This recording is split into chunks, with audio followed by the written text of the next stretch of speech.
Hello Taurus, Sun, Moon, Rising, and Venus signs. Kamusta kayo? Sana po nasa mabuti kayong kalagayan.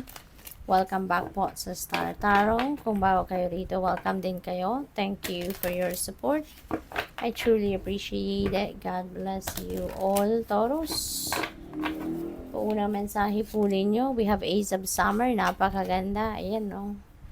Nag-overflow yung tubig sa fountain. That signifies an overflowing of blessings coming your way, overflowing of money, overflowing of love, overflowing of time, energy, anything, no, na pwedeng ipadala sa inyo ng divine universe is going to be it's going to come in abundance, no? Sobra-sobra yan para sa iyo na ipapadala sa iyo. Kaya yun ang sinisignify ng fountain. So, including the happiness and joy, no, na mararanasan ninyo dito. Including yung mga biyaya, no, na paparating na hindi natin alam kung anong klaseng biyaya. Talagang overflowing ito. Kaya yung saya din ninyo, overflowing din. Diba? Siksikliglig umaapaw ang biyaya na pwedeng ipadala sa inyo rito in various areas of life. Kaya yun, ipagpasalamat nyo na ngayon pa lang. Diba? So what else? We have the Chariot, moving on energy si Chariot. Kaya meron kayo ritong pag-move on, no? Sa buhay na tatahakin. So, this is really good. Ibig sabihin dito, napagtagumpayan mo to. Kung ano man itong mahirap na sitwasyon in the past, you were able to manage to surpass that, na nagpasan ninyo, napagtagumpayan ninyo, and now you are moving forward sa buhay. Kaya napakaganda. At ano kayo ngayon? Mas determinado, mas focus kayo, no? Your eye is on the prize sa mga susunod din yung gagawin kasi nga mas ano kayo ngayon mas confident kayo sa sarili ninyo. Kasi kung napagtagumpayan nyo nga yung hirap in the past, so kahit anumang hirap ang pwedeng dumating sa buhay ninyo ngayon, kayang-kaya nyo na. You will be able to manage to overcome whatever hirap na mararanasan ninyo, hindi ba? What else? Prince of Autumn, wow. So, that's really beautiful kasi meron kayo ditong sisimulang bagong ganap.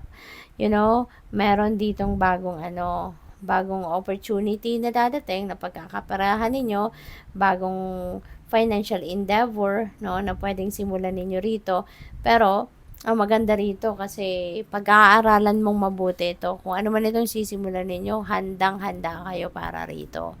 You are definitely going to create a detailed plan para dito bago kayo magsimula. Kasi sigurista kayo, Taurus, no? You are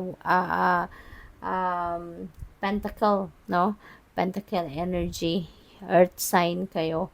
Kaya, kayo, sigurista kayo.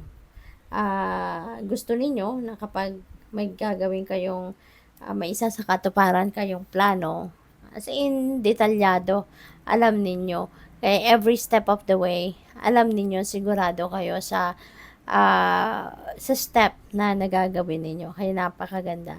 So, meron din ditong pwedeng meron din ditong pwedeng tawag dito, opportunities, no? Of anything na pwedeng pagkaperahan talaga. At pwedeng sari-sari, no, ang dumating na opportunities na pagpipilian ninyo rito. Yun ang napipick up ko din. So, money, career, and finances, messages, we have social status. You will reach the heights of fame and society. Wow, magiging super sikat kayo, no? Magiging alta sosyedad, no?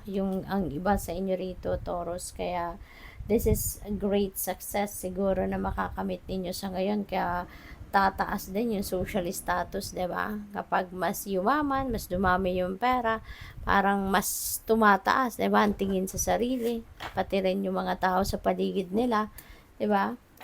Tumataas ang tingin sa kanila. So maybe may mga ganong sitwasyon kayo ngayon. Love affair, beware. Love affairs at work rarely and well. So, baka ang iba din sa inyo, merong madi-develop na love and romantic relationship sa trabaho. Kaya ingat din kayo, baka minsan kasi 'di ba, merong mga opisina, merong mga workplace na bawal yung magjowa, 'di ba? So, depende sa inyong sitwasyon nito. But yun nga, mag-iingat, no? Mag-iingat kayo. What else? We have loyalty. Yan, true friendship and loyalty are among the most important values. So, be loyal to your friends, okay? Hindi lang, no? Hindi lang sa kaibigan tayo dapat loyal. Loyal tayo dapat sa person natin. Loyal tayo sa mga kapamilya natin, di ba? Kasi yun ang mga ano natin eh. Yun ang mga kasangga natin. Yun yung mga laging nandiyan para sa atin, no? Kaya lalo-lalo na ito, yung mga kaibigan ninyong, yung tunay ninyong kaibigan, talagang dapat yung loyalty ninyo dyan, papakita ninyo 100%, diba? Pakita natin na appreciated natin sila 100% for everything that they do for us, no? Sa lahat ng bagay na, alam mo yung ginagawa din nila para matulungan tayo, no? Be by our side all the time, masaya man o malungkot, nandiyan sila. So, tingnan natin kung ano mga mensahe ninyo for love and romantic relationship, family, friendship, yung ganon. If you haven't subscribed yet, no, Taurus, sa aking channel, please subscribe sa Star Tarot channel po. Thank you. Family, siguro ito ngayon yung focus ng iba sa inyo, Taurus. Mag-effort ng extra para sa inyong pamilya, ang tawag dito, magbigay kayo ng mas maraming oras, quality time with your family and soul family. Baka ang iba sa inyo rito nakabakasyon, diba? Kaya magkakaroon kayo ng mas maraming oras to bond with your children, to bond with your person, no? With your jowa, yung ganon. So, what else? We have dark mail. Yan, for some of you, no, baka you are dealing with the dark mail sa ngayon. Baka ito ay magiging manliligaw ninyo or baka ito yung jowa ninyo, 'di ba? Pwedeng asawa ninyo, pwedeng ganun ang ganap. So depende sa inyong sitwasyon, but definitely you're going to be dealing with the dark mail around this time. Blonde female. Ayan, so meron dark male, meron blonde female. So, depende sa inyong sitwasyon kasi baka ang iba sa inyo dito, ito yung jowa ninyo. It's either si dark male ang jowa ninyo or si blonde male. Depende sa inyo, di ba? Sa gender ninyo or depende, no? Sa inyo. Ano tayo, iba-iba tayong sitwasyon. So, possible din na, ayun nga, katulad ni dark male, baka asawa mo to. Diba? Baka asawa mo siya or baka asawa mo ito, si dark male, pwedeng ganon. No? Depende nga sa inyong sitwasyon. So, just take as it resonates, okay? Kasi collective reading ito, kaya hindi lahat ng mensahe rito ay para sa'yo. Okay? Kaya just take as it resonates. Good luck. Thank you for watching. Love and light. Namaste.